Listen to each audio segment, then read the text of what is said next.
ਬਹੁਤ ਸਾਰੀਆਂ ਔਰਤਾਂ ਨੂੰ ਔਲਾਦ ਦੀ ਖੁਸ਼ੀ ਦੇਣ ਵਾਲਾ ਸੀਤਾਪੁਰ ਦਾ 60 ਸਾਲ ਦਾ ਸੋਹਨ ਜੋ ਕਿਸੇ ਵੀ ਬਾਂਝ ਔਰਤ ਨਾਲ ਵਿਆਹ ਕਰਦਾ ਤਾਂ ਉਸ ਔਰਤ ਦੇ ਘਰ ਔਲਾਦ ਹੋ ਜਾਂਦੀ। ਆਖਿਰ ਸੋਹਨ ਕੀ ਖਾਂਦਾ ਹੈ ਜਿਸ ਕਰਕੇ ਇਹ ਸਭ ਹੁੰਦਾ ਹੈ, ਇਹ ਜਾਣ ਕੇ ਤੁਹਾਡੀ ਵੀ ਰੂਹ ਕੰਬ ਜਾਵੇਗੀ। ਮੇਰੇ ਪਾਪਾ ਜੋ ਕਿ ਸਾਰੀ ਉਮਰ ਦੁਨੀਆ ਵਿੱਚ ਸੀਨਾ ਚੌੜਾ ਕਰਕੇ ਚੱਲਦੇ ਰਹੇ, ਅੱਜ ਮੇਰੇ ਕਰਕੇ ਉਹਨਾਂ ਦਾ ਸਿਰ ਝੁਕਿਆ ਹੋਇਆ ਸੀ ਤੇ ਹੱਥ ਜੋੜ ਕੇ 60 ਸਾਲ ਦੇ ਆਦਮੀ ਅੱਗੇ ਮਿੰਨਤਾਂ ਕਰ ਰਹੇ ਸੀ ਕਿ ਮੇਰੀ ਬੇਟੀ ਨਾਲ ਵਿਆਹ ਕਰ ਲਓ। ਉਹ 60 ਸਾਲ ਦਾ ਆਦਮੀ ਹੋਰ ਕੋਈ ਨਹੀਂ ਸਗੋਂ ਮੇਰੇ ਪਾਪਾ ਦਾ ਦੋਸਤ ਸੋਹਨ ਸੀ, ਜੋ ਕਿਸੇ ਵੀ ਬਾਂਝ ਔਰਤ ਨਾਲ ਵਿਆਹ ਕਰਦਾ ਤਾਂ ਉਸ ਦਾ ਬੱਚਾ ਹੋ ਜਾਂਦਾ ਸੀ। ਪਹਿਲਾਂ ਜਦੋਂ ਉਹਨਾਂ ਔਰਤਾਂ ਨੂੰ ਬਾਂਝ ਹੋਣ ਦੇ ਤਾਨੇ ਮਿਲਦੇ ਸੀ, ਪਰ ਸੋਹਨ ਨਾਲ ਵਿਆਹ ਕਰਨ ਤੋਂ ਬਾਅਦ ਉਹਨਾਂ ਨੂੰ ਸਮਾਜ ਵਿੱਚ ਇੱਜ਼ਤ ਮਿਲਦੀ ਸੀ। ਅੱਜ ਮੈਂ ਅਤੇ ਮੇਰੇ ਪਾਪਾ ਸੋਹਨ ਦੇ ਘਰ ਹੀ ਬੈਠੇ ਸੀ। ਮੇਰੇ ਪਾਪਾ ਸੋਹਨ ਨੂੰ ਮਨਾ ਰਹੇ ਸੀ ਕਿਉਂਕਿ ਮੈਂ ਇੱਕ ਬਾਂਝ ਸੀ ਅਤੇ ਮੈਨੂੰ ਵੀ ਬਾਂਝ ਹੋਣ ਦੇ ਤਾਨੇ ਮਿਲਦੇ ਸੀ। ਲੋਕਾਂ ਦੇ ਤਾਨਿਆਂ ਤੋਂ ਤੰਗ ਆ ਕੇ ਮੇਰੇ ਪਾਪਾ ਜੀ ਨੇ ਫੈਸਲਾ ਕੀਤਾ ਕਿ ਮੇਰੀ ਸ਼ਾਦੀ ਸੋਹਨ ਨਾਲ ਕਰਵਾ ਦੇਣਗੇ। ਪਾਪਾ ਚਾਚਾ ਨੂੰ ਕਹਿ ਰਹੇ ਸੀ ਕਿ ਤੂੰ ਵਿਆਹ ਕਰਕੇ ਬੜੀਆਂ ਔਰਤਾਂ ਨੂੰ ਬਾਂਝ ਹੋਣ ਤੋਂ ਬਚਾਇਆ ਹੈ, ਮੇਰੀ ਬੇਟੀ ਦੇ ਸਿਰ ਉੱਤੇ ਕਲੰਕ ਵੀ ਹਟਾ ਦੇ ਤੇ ਮੇਰੀ ਬੇਟੀ ਨਾਲ ਵਿਆਹ ਕਰ ਲੈ। ਮੈਂ ਉੱਥੇ ਖਾਮੋਸ਼ ਬੈਠੀ ਸੀ, ਮੈਨੂੰ ਕੁਝ ਵੀ ਪਤਾ ਨਹੀਂ ਸੀ ਲੱਗ ਰਿਹਾ ਕਿ ਕੀ ਹੋ ਰਿਹਾ ਹੈ। ਮੈਂ ਤਾਂ ਹਮੇਸ਼ਾ ਹੀ ਆਪਣੇ ਪਾਪਾ ਦੇ ਦੋਸਤ ਨੂੰ ਆਪਣੇ ਪਿਓ ਦੇ ਸਮਾਨ ਹੀ ਮੰਨਿਆ ਸੀ, ਪਰ ਮੈਂ ਉਹਨਾਂ ਨੂੰ ਚਾਚਾ ਕਹਿੰਦੀ ਸੀ। ਮੈਂ ਭਲਾ ਉਹਨਾਂ ਨਾਲ ਵਿਆਹ ਕਿਵੇਂ ਕਰ ਸਕਦੀ ਸੀ, ਪਰ ਪਾਪਾ ਜੀ ਦੀ ਮਰਜ਼ੀ ਅੱਗੇ ਮੈਂ ਕੁਝ ਵੀ ਬੋਲ ਨਹੀਂ ਸੀ ਸਕਦੀ। ਮੇਰੇ ਪਾਪਾ ਨੇ ਸੋਹਨ ਚਾਚਾ ਨੂੰ ਵੀ ਇਹ ਕਹਿ ਦਿੱਤਾ ਕਿ ਮੇਰੀ ਬੇਟੀ ਨੂੰ ਕੋਈ ਇਤਰਾਜ਼ ਨਹੀਂ ਤੇਰੇ ਨਾਲ ਵਿਆਹ ਕਰਨ ਲਈ। ਮੇਰੇ ਪਾਪਾ ਜੀ ਦੀ ਗੱਲ ਸੁਣ ਕੇ ਸੋਹਨ ਚਾਚਾ ਨੇ ਪਾਪਾ ਨੂੰ ਬਾਹਰ ਭੇਜਿਆ ਤੇ ਮੈਨੂੰ ਕਹਿਣ ਲੱਗੇ, ਮੈਂ ਤੇਰਾ ਚਾਚਾ ਲੱਗਦਾ ਹਾਂ।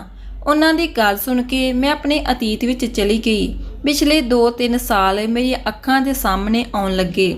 ਸਾਡੇ ਪਿੰਡ ਵਿੱਚ ਇੱਕ ਆਦਮੀ ਆਇਆ ਸੀ ਜਿਸ ਨੂੰ ਸਾਰੇ ਸੋਹਨ ਕਹਿ ਕੇ ਬੁਲਾਉਂਦੇ ਸੀ। ਛੋਟਾ ਹੋਵੇ ਜਾਂ ਵੱਡਾ ਸਾਰੇ ਉਸ ਨੂੰ ਸੋਹਨ ਚਾਚਾ ਕਹਿ ਕੇ ਹੀ ਬੁਲਾਉਂਦੇ ਸਨ। ਉਹ ਮੇਰੇ ਪਾਪਾ ਦੇ ਵੀ ਚੰਗੀ ਦੋਸਤ ਸੀ।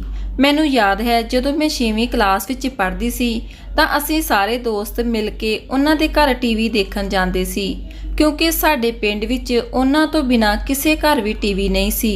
ਪਰ ਅਸੀਂ ਹੈਰਾਨ ਸੀ ਕਿ ਸੋਹਨ ਇਕੱਲੇ ਰਹਿੰਦੇ ਹਨ।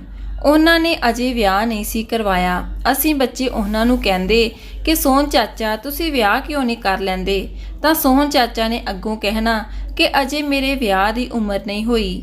ਇਹ ਗੱਲ ਸੁਣ ਕੇ ਅਸੀਂ ਸਾਰੇ ਹੱਸਣ ਲੱਗ ਜਾਂਦੇ। ਉਹ ਸ਼ਹਿਰ ਵਿੱਚ ਕੋਈ ਵਧੀਆ ਕੰਮ ਕਰਦੇ ਸੀ ਤੇ ਪਿੰਡ ਦੇ ਸਾਰੇ ਲੋਕ ਪੈਸੇ ਕਰਕੇ ਸੋਹਨ ਚਾਚਾ ਦੀ ਬੜੀ ਇੱਜ਼ਤ ਕਰਦੇ ਸੀ। ਪਿੰਡ ਦੇ ਸਾਰੇ ਲੋਕ ਸੋਹਨ ਚਾਚਾ ਨੂੰ ਵਿਆਹ ਕਰਨ ਦੀ ਸਲਾਹ ਵੀ ਦਿੰਦੇ ਰਹਿੰਦੇ ਸੀ। ਸੋਹਨ ਚਾਚਾ ਦੇ ਮੇਰੇ ਪਾਪਾ ਨਾਲ ਕਾਫੀ ਚੰਗੇ ਸਬੰਧ ਸਨ। ਮੇਰੇ ਪਾਪਾ ਨੇ ਵੀ ਕਈ ਵਾਰ ਉਹਨਾਂ ਨੂੰ ਕਿਹਾ ਕਿ ਤੂੰ ਵਿਆਹ ਕਿਉਂ ਨਹੀਂ ਕਰ ਲੈਂਦਾ, ਤੇਰੇ ਕੋਲ ਇੰਨਾ ਪੈਸਾ ਹੈ, ਤੂੰ ਉਹ ਕਿਸ ਦੇ ਲਈ ਛੱਡ ਕੇ ਜਾਵੇਂਗਾ। ਇਹ ਜ਼ਮੀਨ ਜਾਇਦਾਦ ਲਈ ਤੇਰੇ ਕੋਈ ਵਾਰਸ ਹੋਣਾ ਚਾਹੀਦਾ ਹੈ। ਇਹ ਗੱਲ ਚਾਚੇ ਦੇ ਮਨ ਉੱਤੇ ਲੱਗ ਗਈ ਤਾਂ ਉਹ ਰਿਸ਼ਤੇ ਕਰਨ ਲਈ ਤਿਆਰ ਹੋ ਗਿਆ। ਇਹ ਸੁਣ ਕੇ ਸਾਰੇ ਪਿੰਡ ਵਾਲੇ ਬਹੁਤ ਖੁਸ਼ ਹੋਏ। ਬਹੁਤ ਸਾਰੇ ਪਿੰਡ ਵਾਲਿਆਂ ਨੇ ਚਾਚਾ ਜੀ ਲਈ ਰਿਸ਼ਤੇ ਲਿਆਉਣੇ ਸ਼ੁਰੂ ਕਰ ਦਿੱਤੇ, ਪਰ ਸੋਹਨ ਚਾਚਾ ਕਹਿੰਦੇ ਕਿ ਉਹ ਵੀਨਾ ਮਾਸੀ ਨਾਲ ਵਿਆਹ ਕਰਨਾ ਚਾਹੁੰਦੇ ਹਨ। ਇਹ ਗੱਲ ਸੁਣ ਕੇ ਸਾਰੇ ਪਿੰਡ ਵਾਲੇ ਬੜੇ ਹੈਰਾਨ ਰਹਿ ਗਏ। ਸਾਰੇ ਲੋਕਾਂ ਨੂੰ ਇਹ ਸੁਣ ਕੇ ਬੜਾ ਝਟਕਾ ਲੱਗਾ ਕਿ ਵੀਨਾ ਨਾਲ ਸੋਹਨ ਚਾਚਾ ਵਿਆਹ ਕਿਉਂ ਕਰਨਾ ਚਾਹੁੰਦਾ ਹੈ। ਵੀਨਾ ਮਾਸੀ ਉਹ ਔਰਤ ਸੀ ਜਿਸ ਦਾ 2 ਵਾਰ ਵਿਆਹ ਹੋਇਆ ਸੀ, ਪਰ ਦੋਵੇਂ ਵਾਰੀ ਔਲਾਦ ਨਾ ਹੋਣ ਕਰਕੇ ਉਸਦੇ ਸਹੁਰਿਆਂ ਨੇ ਉਹਨਾਂ ਨੂੰ ਛੱਡ ਦਿੱਤਾ ਸੀ ਤੇ ਉਹ ਹੁਣ ਆਪਣੇ ਇਸ ਪਿੰਡ ਵਿੱਚ ਹੀ ਆ ਕੇ ਰਹਿੰਦੇ ਸੀ। ਸਾਰੇ ਲੋਕ ਉਹਨਾਂ ਨੂੰ ਬਾਂਝ ਕਹਿ ਕੇ ਤਾਨੇ ਮਾਰਦੇ ਸੀ। ਉਸ ਦੇ ਘਰ ਵਾਲਿਆਂ ਨੇ ਵੀ ਉਸ ਨੂੰ ਛੱਡ ਹੀ ਦਿੱਤਾ ਸੀ। ਹੁਣ ਉਹ ਲੋਕਾਂ ਦਾ ਕੰਮ ਕਰਕੇ ਗੁਜ਼ਾਰਾ ਕਰਦੀ ਸੀ। ਸਾਰੇ ਬਹੁਤ ਹੈਰਾਨ ਸੀ ਕਿ 60 ਸਾਲ ਦੀ ਉਮਰ ਵਿੱਚ ਜੇ ਸੋਹਨ ਵਿਆਹ ਦੇ ਲਈ ਤਿਆਰ ਹੋਇਆ ਹੈ ਤਾਂ ਉਹ ਵੀ ਆਪਣੀ ਔਲਾਦ ਦੇ ਲਈ, ਪਰ ਹੁਣ ਉਹ ਉਸ ਔਰਤ ਨਾਲ ਵਿਆਹ ਕਰਨਾ ਚਾਹੁੰਦਾ ਹੈ ਜੋ ਪਹਿਲਾਂ ਹੀ ਬਾਂਝ ਹੈ। ਸਾਰੇ ਲੋਕ ਸੋਹਨ ਨੂੰ ਸਮਝਾਉਣ ਲੱਗੇ, ਪਰ ਸੋਹਨ ਚਾਚਾ ਕਿਸੇ ਦੀ ਗੱਲ ਤੇ ਰਾਜੀ ਨਾ ਹੋਏ। ਉਹਨਾਂ ਨੇ ਕਿਹਾ ਕਿ ਜੇ ਵੀਨਾ ਦਾ ਵਿਆਹ ਮੇਰੇ ਨਾਲ ਹੋ ਜਾਵੇਗਾ ਤਾਂ ਉਸ ਦੇ ਔਲਾਦ ਹੋ ਜਾਵੇਗੀ, ਉਹ ਬਾਂਝ ਨਹੀਂ ਰਹੇਗੀ। ਇਹ ਗੱਲ ਸੁਣ ਕੇ ਪਿੰਡ ਵਾਲੇ ਵੀ ਮੰਨ ਗਏ। ਵਿਆਹ ਦੀਆਂ ਤਿਆਰੀਆਂ ਸ਼ੁਰੂ ਹੋ ਗਈਆਂ। ਮੇਰੇ ਪਾਪਾ ਨੇ ਕਿਹਾ ਕਿ ਤੁਸੀਂ ਸੋਹਨ ਦੇ ਘਰ ਵਿਆਹ ਦੀਆਂ ਤਿਆਰੀਆਂ ਵਿੱਚ ਸ਼ਾਮਲ ਹੋਵੋ। ਮੈਂ ਤੇ ਮੇਰੀ ਮਾਂ ਇੱਕ ਦਿਨ ਸਫਾਈਆਂ ਕਰ ਰਹੇ ਸੀ ਤਾਂ ਮੈਨੂੰ ਇੱਕ ਸ਼ੀਸ਼ੀ ਨਜ਼ਰ ਆਈ। ਉਸ ਉੱਤੇ ਇੰਗਲਿਸ਼ ਵਿੱਚ ਕੁਝ ਲਿਖਿਆ ਹੋਇਆ ਸੀ, ਪਰ ਮੇਰੀ ਇੰਗਲਿਸ਼ ਬੜੀ ਕਮਜ਼ੋਰ ਹੋਣ ਕਰਕੇ ਮੈਨੂੰ ਸਮਝ ਨਾ ਆਇਆ। ਮੇਰੇ ਹੱਥ ਵਿੱਚ ਦਵਾਈ ਵਾਲੀ ਸ਼ੀਸ਼ੀ ਦੇਖ ਕੇ ਸੋਹਨ ਚਾਚਾ ਘਬਰਾਏ ਅਤੇ ਮੇਰੇ ਕੋਲ ਆਏ ਤੇ ਕਹਿਣ ਲੱਗੇ, ਤੂੰ ਇਸ ਦਵਾਈ ਨਾਲ ਕੀ ਕਰ ਰਹੀ ਆਂ? ਮੈਂ ਤਾਂ ਫਟਾਫਟ ਉਹ ਦਵਾਈ ਉਹਨਾਂ ਨੂੰ ਦੇ ਦਿੱਤੀ। ਖੈਰ, ਕੁਝ ਹੀ ਦਿਨਾਂ ਵਿੱਚ ਚਾਚਾ ਜੀ ਦਾ ਵਿਆਹ ਹੋ ਗਿਆ ਤੇ ਵੀਨਾ ਮਾਸੀ ਚਾਚਾ ਜੀ ਦੀ ਦੁਲਹਨ ਬਣ ਕੇ ਘਰ ਆ ਗਈ। ਸਾਰੇ ਲੋਕ ਚਾਚਾ ਜੀ ਨੂੰ ਮਜ਼ਾਕ ਕਰਦੇ ਸੀ ਕਿ ਵਾਰਿਸ ਲੈਣ ਲਈ ਵਿਆਹ ਕੀਤਾ ਹੈ ਤੇ ਉਸ ਨੇ ਬਾਂਝ ਔਰਤ ਨਾਲ ਵਿਆਹ ਕੀਤਾ ਤੇ ਹੁਣ ਇਹ ਵੀ ਸਾਰੀ ਉਮਰ ਬੇਔਲਾਦ ਰਹੇਗਾ ਤੇ ਔਲਾਦ ਨੂੰ ਤਰਸੇਗਾ। ਪਰ ਵਿਆਹ ਦੇ ਕੁਝ ਮਹੀਨੇ ਬਾਅਦ ਹੀ ਵੀਨਾ ਚਾਚੀ ਪ੍ਰੈਗਨੈਂਟ ਹੋ ਗਈ। ਇਹ ਗੱਲ ਦਾ ਕਿਸੇ ਨੂੰ ਵੀ ਯਕੀਨ ਨਹੀਂ ਸੀ ਆ ਰਿਹਾ, ਪਰ ਪਿੰਡ ਦੀ ਦਾਈ ਨੇ ਦੱਸਿਆ ਕਿ ਸੱਚਮੁੱਚ ਹੀ ਵੀਨਾ ਮਾਂ ਬਣਨ ਵਾਲੀ ਹੈ। ਮੈਂ ਵੀ ਇਹ ਖਬਰ ਸੁਣ ਕੇ ਬਹੁਤ ਹੈਰਾਨ ਹੋਈ। ਮੈਂ ਆਪਣੀ ਸਾਇੰਸ ਵਾਲੀ ਮੈਡਮ ਨੂੰ ਪੁੱਛਿਆ ਕਿ ਅਜਿਹਾ ਸੱਚ ਹੈ, ਬਾਂਝ ਔਰਤ ਵਿਆਹ ਕਰ ਲਵੇ ਤਾਂ ਉਹ ਮਾਂ ਬਣ ਸਕਦੀ ਹੈ? ਤਾਂ ਮੇਰੀ ਸਾਇੰਸ ਟੀਚਰ ਨੇ ਕਿਹਾ ਕਿ ਅਜਿਹਾ ਨਹੀਂ ਹੋ ਸਕਦਾ। ਮੈਡਮ ਨੇ ਮੈਨੂੰ ਕਿਹਾ ਕਿ ਤੂੰ ਅਜਿਹਾ ਕਿਉਂ ਪੁੱਛ ਰਹੀ ਹੈ? ਤਾਂ ਮੈਂ ਚਾਚਾ ਜੀ ਅਤੇ ਵੀਨਾ ਦੀ ਸਾਰੀ ਕਹਾਣੀ ਮੈਡਮ ਨੂੰ ਦੱਸ ਦਿੱਤੀ। ਤਾਂ ਮੈਡਮ ਨੇ ਕਿਹਾ, ਹੋ ਸਕਦਾ ਹੈ ਪਰਮਾਤਮਾ ਵੱਲੋਂ ਕੋਈ ਕ੍ਰਿਸ਼ਮਾ ਹੋਇਆ ਹੋਵੇ। ਪਰ ਟੀਚਰ ਇਹ ਗੱਲ ਸੁਣ ਕੇ ਉਦਾਸ ਹੋ ਗਏ ਕਿਉਂਕਿ ਉਹਨਾਂ ਦੇ ਵੀ ਕੋਈ ਔਲਾਦ ਨਹੀਂ ਸੀ। ਉਹਨਾਂ ਦੇ ਪਤੀ ਨੇ ਵੀ ਉਹਨਾਂ ਨੂੰ ਬਾਂਝ ਕਹਿ ਕੇ ਛੱਡ ਦਿੱਤਾ ਸੀ। ਜੇ ਮੈਨੂੰ ਪਹਿਲਾਂ ਹੀ ਪਤਾ ਹੁੰਦਾ ਕਿ ਸੋਹਨ ਚਾਚਾ ਇੱਕ ਬਾਂਝ ਔਰਤ ਨਾਲ ਵਿਆਹ ਕਰਨਗੇ ਤਾਂ ਮੈਂ ਆਪਣੇ ਮੈਡਮ ਦਾ ਰਿਸ਼ਤਾ ਕਰਵਾ ਦਿੰਦੀ। ਮੈਨੂੰ ਯਕੀਨ ਹੋ ਗਿਆ ਸੀ ਕਿ ਚਾਚਾ ਜੀ ਦੀ ਉਸ ਦਵਾਈ ਵਿੱਚ ਹੀ ਅਜਿਹੀ ਕੋਈ ਚੀਜ਼ ਹੈ ਜਿਸ ਨਾਲ ਔਰਤ ਮਾਂ ਬਣ ਜਾਂਦੀ ਹੈ। ਚਾਚਾ ਆਪਣੀ ਪਤਨੀ ਦਾ ਬਹੁਤ ਧਿਆਨ ਰੱਖਦੇ ਸੀ। ਉਹ ਆਪਣੀ ਪਤਨੀ ਨੂੰ ਸ਼ਹਿਰ ਵਿੱਚ ਵੱਡੇ ਹਸਪਤਾਲ ਵਿੱਚ ਦਿਖਾਉਂਦੇ ਸੀ। ਉਹਨਾਂ ਦੇ ਪੁੱਤਰ ਦਾ ਜਨਮ ਵੀ ਸ਼ਹਿਰ ਵਿੱਚ ਹੋਇਆ।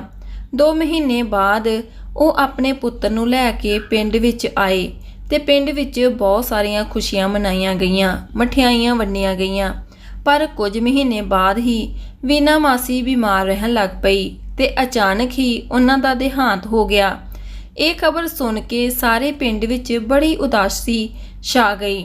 ਸਾਰਿਆਂ ਨੂੰ ਫਿਕਰ ਸੀ ਕਿ ਛੋਟੇ ਬੱਚੇ ਦਾ ਧਿਆਨ ਹੁਣ ਕੌਣ ਰੱਖੇਗਾ। ਪਿੰਡ ਵਾਲਿਆਂ ਨੇ ਸੋਹਨ ਚਾਚਾ ਨੂੰ ਸਲਾਹ ਦਿੱਤੀ ਕਿ ਉਹ ਦੂਸਰੀ ਸ਼ਾਦੀ ਕਰ ਲੈਣ।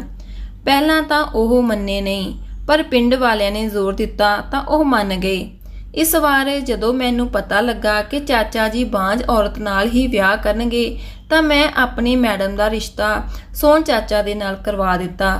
ਭਾਵੇਂ ਮੇਰੀ ਮੈਡਮ ਸੋਹਨ ਚਾਚਾ ਤੋਂ ਕਾਫੀ ਛੋਟੀ ਸੀ, ਪਰ ਉਸਦੇ ਘਰ ਦੇ ਇਸ ਕਰਕੇ ਮੰਨ ਗਏ ਕਿ ਇਸ ਨਾਲ ਵਿਆਹ ਕਰਨ ਨਾਲ ਸਾਡੀ ਧੀ ਦੇ ਘਰ ਔਲਾਦ ਹੋ ਜਾਵੇਗੀ। ਕੁਝ ਹੀ ਦਿਨਾਂ ਵਿੱਚ ਚਾਚਾ ਜੀ ਦਾ ਵਿਆਹ ਮੇਰੀ ਮੈਡਮ ਦੇ ਨਾਲ ਹੋ ਗਿਆ। ਮੇਰੀ ਮੈਡਮ ਵੀ ਬੱਚੇ ਦਾ ਬਹੁਤ ਧਿਆਨ ਰੱਖਦੀ ਸੀ, ਪਰ ਕੁਝ ਦਿਨਾਂ ਬਾਅਦ ਪਤਾ ਲੱਗਾ ਕਿ ਮੇਰੀ ਮੈਡਮ ਵੀ ਮਾਂ ਬਣਨ ਵਾਲੀ ਹੈ। ਇਹ ਸੁਣ ਕੇ ਸਾਰੇ ਪਿੰਡ ਵਾਲੇ ਬੜੇ ਹੈਰਾਨ ਰਹਿ ਗਏ ਕਿ ਇੱਕ ਬਾਂਝ ਔਰਤ ਸੋਹਨ ਨਾਲ ਵਿਆਹ ਕਰਕੇ ਮਾਂ ਕਿਵੇਂ ਬਣ ਜਾਂਦੀ ਹੈ। ਹੁਣ ਇਸ ਗੱਲ ਦੀ ਚਰਚਾ ਸਾਰੇ ਪਿੰਡ ਵਿੱਚ ਤੇ ਆਸ-ਪਾਸ ਦੇ ਪਿੰਡਾਂ ਵਿੱਚ ਵੀ ਹੋਣ ਲੱਗੀ। ਕੁਝ ਲੋਕ ਕਹਿੰਦੇ ਕਿ ਇਸ ਵਿੱਚ ਜ਼ਰੂਰ ਕੋਈ ਰਾਜ ਹੈ। ਉਹਨਾਂ ਨੇ ਸੋਹਨ ਚਾਚੇ ਨੂੰ ਬਹੁਤ ਪੁੱਛਣ ਦੀ ਕੋਸ਼ਿਸ਼ ਕੀਤੀ, ਪਰ ਉਹਨਾਂ ਨੇ ਕਿਹਾ ਕਿ ਇਹ ਤਾਂ ਪਰਮਾਤਮਾ ਦੀ ਕਿਰਪਾ ਹੈ। ਪਰਮਾਤਮਾ ਜਿਸ ਨੂੰ ਚਾਹੇ ਔਲਾਦ ਬਖਸ਼ ਸਕਦਾ ਹੈ। ਕੁਝ ਹੀ ਦਿਨਾਂ ਵਿੱਚ ਮੇਰੀ ਮੈਡਮ ਨੇ ਸੋਹਨ ਚਾਚਾ ਤੋਂ ਤਲਾਕ ਲੈ ਲਿਆ। ਉਹਨਾਂ ਦਾ ਵਿਆਹ ਇੱਕ ਹੋਰ ਬਾਂਝ ਔਰਤ ਨਾਲ ਕਰਵਾ ਦਿੱਤਾ। ਸਾਡੇ ਪਿੰਡ ਵਾਲੇ ਇਹ ਗੱਲ ਸੁਣ ਕੇ ਬਹੁਤ ਹੈਰਾਨ ਹੋ ਗਏ ਕਿ ਅਸਲ ਵਿੱਚ ਇਹ ਕੀ ਮਾਜਰਾ ਸੀ। ਹੈਰਾਨੀ ਦੀ ਗੱਲ ਤਾਂ ਉਦੋਂ ਹੋਈ ਜਦੋਂ ਤੀਸਰੀ ਪਤਨੀ ਵਿੱਚੋਂ ਵੀ ਸੋਹਨ ਚਾਚਾ ਦੇ ਇੱਕ ਔਲਾਦ ਹੋ ਗਈ। 65 ਸਾਲ ਦੀ ਉਮਰ ਤੱਕ ਚਾਚਾ ਦੇ 5 ਔਲਾਦਾਂ ਹੋ ਚੁੱਕੀਆਂ ਸਨ, ਜਿਸ ਦੀ ਚਰਚਾ ਆਸ-ਪਾਸ ਦੇ ਪਿੰਡਾਂ ਵਿੱਚ ਵੀ ਹੋਣ ਲੱਗੀ ਕਿ ਜਿਸ ਵੀ ਬਾਂਝ ਔਰਤ ਦਾ ਵਿਆਹ ਚਾਚੇ ਨਾਲ ਹੋ ਜਾਵੇ ਉਸ ਨੂੰ ਔਲਾਦ ਪੈਦਾ ਹੋ ਜਾਂਦੀ ਹੈ। ਹੁਣ ਮੈਂ ਵੀ ਵਿਆਹ ਦੇ ਯੋਗ ਹੋ ਗਈ ਸੀ। ਮੇਰੇ ਮਾਂ-ਬਾਪ ਨੇ ਚੰਗਾ ਵਰ ਘਰ ਲੱਭ ਕੇ ਮੇਰਾ ਵਿਆਹ ਕਰ ਦਿੱਤਾ। ਉਧਰ ਚਾਚਾ ਦੀ ਪਤਨੀ ਦਾ ਦੇਹਾਂਤ ਹੋ ਗਿਆ ਸੀ। ਹੁਣ ਚਾਚਾ ਫਿਰ ਇਕੱਲੇ ਰਹਿ ਗਏ ਸਨ। ਉਹਨਾਂ ਨੇ ਆਪਣੇ ਬੱਚਿਆਂ ਦੀ ਦੇਖਭਾਲ ਲਈ ਇੱਕ ਆਇਆ ਰੱਖ ਲਈ ਸੀ। ਜਿੱਥੇ ਮੈਂ ਵਿਆਹੀ ਹੋਈ ਸੀ ਉਹ ਬਹੁਤ ਹੀ ਜ਼ਾਲਿਮ ਤੇ ਜਾਹਿਲ ਕਿਸਮ ਦੇ ਲੋਕ ਸਨ। ਮੇਰੇ ਨਾਲ ਕਿਸੇ ਦੀ ਬਹੁਤੀ ਨਹੀਂ ਸੀ ਬਣ ਆਉਂਦੀ। ਮੇਰਾ ਪਤੀ ਵੀ ਮੈਨੂੰ ਮਾਰਦਾ ਕੁੱਟਦਾ। ਮੈਂ ਹਮੇਸ਼ਾ ਰੱਬ ਅੱਗੇ ਦੁਆਵਾਂ ਕਰਦੀ ਕਿ ਮੇਰਾ ਇਹਨਾਂ ਤੋਂ ਖਹਿੜਾ ਛੁਡਾ, ਪਰ ਮੈਨੂੰ ਪਤਾ ਨਹੀਂ ਸੀ ਕਿ ਮੇਰਾ ਖਹਿੜਾ ਇਸ ਤਰ੍ਹਾਂ ਛੁੱਟੇਗਾ। ਅਸਲ ਵਿੱਚ ਮੇਰੇ ਵਿਆਹ ਨੂੰ 3 ਸਾਲ ਹੋ ਗਏ ਸਨ। ਹੁਣ ਮੈਂ ਵੀ ਮਾਂ ਬਣਨ ਵਾਲੀ ਸੀ। ਮੇਰੀ ਨਨਾਣ ਮੈਨੂੰ ਇੱਕ ਅੱਖ ਵੀ ਦੇਖ ਨਹੀਂ ਸੀ ਸਿਖਾਉਂਦੀ। ਇੱਕ ਦਿਨ ਉਸਨੇ ਮੈਨੂੰ ਧੱਕਾ ਦੇ ਦਿੱਤਾ, ਜਿਸ ਕਾਰਨ ਮੈਂ ਪੌੜੀਆਂ 'ਚੋਂ ਡਿੱਗਦੀ ਹੋਈ ਥੱਲੇ ਆ ਗਈ। ਜਦੋਂ ਮੇਰੀ ਅੱਖ ਖੁੱਲੀ ਤੇ ਮੈਂ ਹਸਪਤਾਲ ਵਿੱਚ ਸੀ।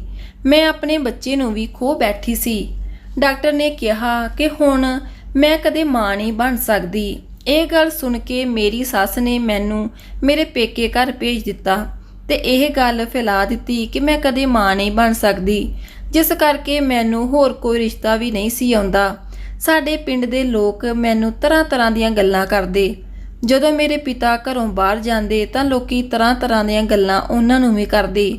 ਕੋਈ ਕਹਿੰਦਾ ਕਿ ਆਪਣੀ ਬੇਟੀ ਦਾ ਵਿਆਹ ਚਾਚੇ ਦੇ ਨਾਲ ਕਰ ਦੇ ਤਾਂ ਕਿ ਉਸ ਨੂੰ ਵੀ ਔਲਾਦ ਮਿਲ ਜਾਵੇ।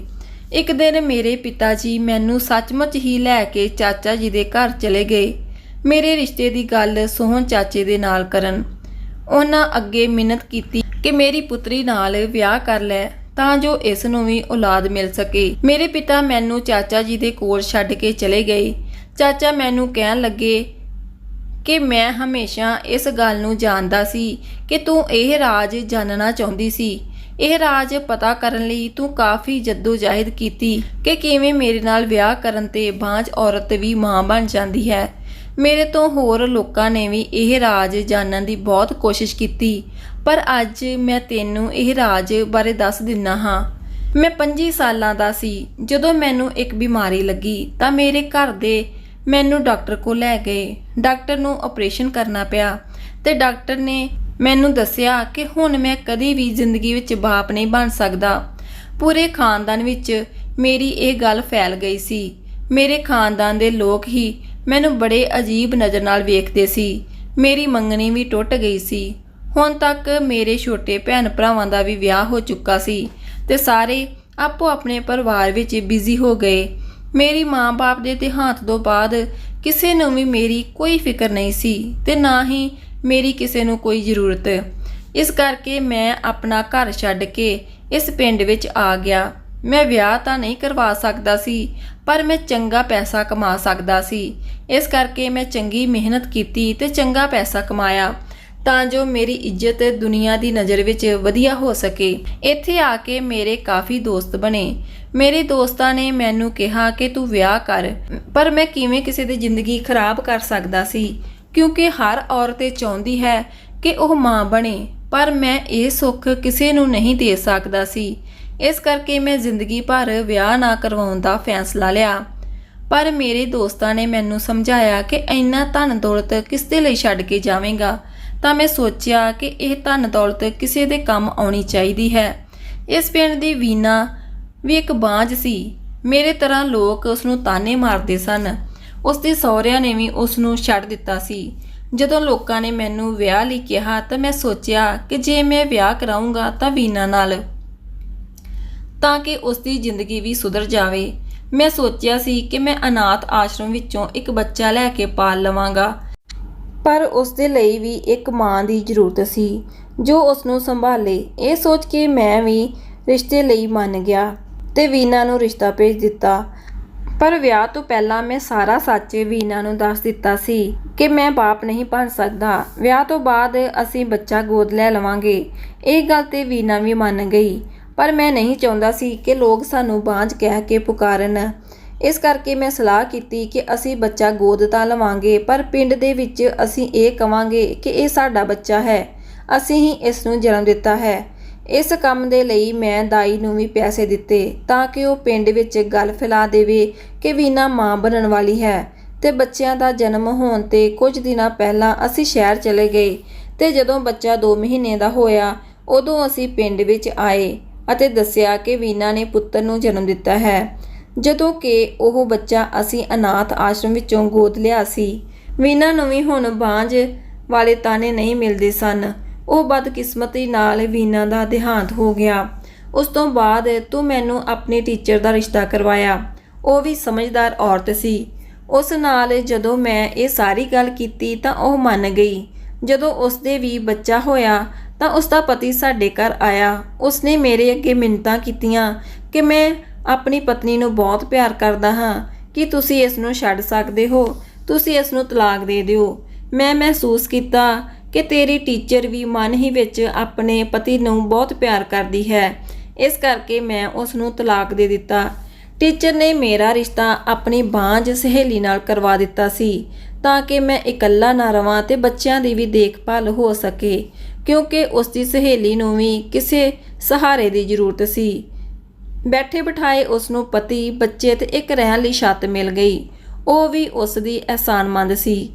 ਮੈਂ ਤੇਰੀ ਟੀਚਰ ਨੂੰ ਉਸ ਦਾ ਬੇਟਾ ਨਾਲ ਲੈ ਕੇ ਜਾਣ ਦਿੱਤਾ ਕਿਉਂਕਿ ਉਹ ਚਾਹੁੰਦੀ ਸੀ ਕਿ ਉਹ ਆਪਣੇ ਬੇਟੇ ਦੀ ਪਰਵਰਿਸ਼ ਆਪ ਕਰੇ। ਮੇਰੀ ਤੀਸਰੀ ਪਤਨੀ ਵੀ ਬਹੁਤ ਚੰਗੀ ਸੀ। ਉਸ ਨੇ ਬੱਚਿਆਂ ਨੂੰ ਤੇ ਮੈਨੂੰ ਬਹੁਤ ਵਧੀਆ ਸੰਭਾਲਿਆ, ਪਰ ਬਦਕਿਸਮਤੀ ਨਾਲ ਉਸ ਦੀ ਵੀ ਉਮਰ ਥੋੜੀ ਸੀ। ਉਸ ਦਾ ਵੀ ਦੇਹਾਂਤ ਹੋ ਗਿਆ।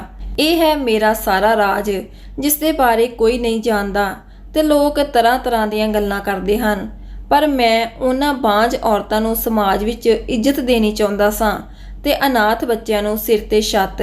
ਇਸ ਕਰਕੇ ਮੈਂ ਅਜਿਹਾ ਕੀਤਾ ਕਿਉਂਕਿ ਮੇਰੇ ਕੋਲ ਕਾਫੀ ਧਨ ਦੌਲਤ ਸੀ ਤਾਂ ਕਿ ਬੱਚਿਆਂ ਦੀ ਚੰਗੀ ਪਰਵਰਿਸ਼ ਹੋ ਸਕੇ। ਪਰ ਤੇਰੇ ਪਿਤਾ ਨੂੰ ਅਜਿਹਾ ਨਹੀਂ ਕਹਿਣਾ ਚਾਹੀਦਾ ਸੀ।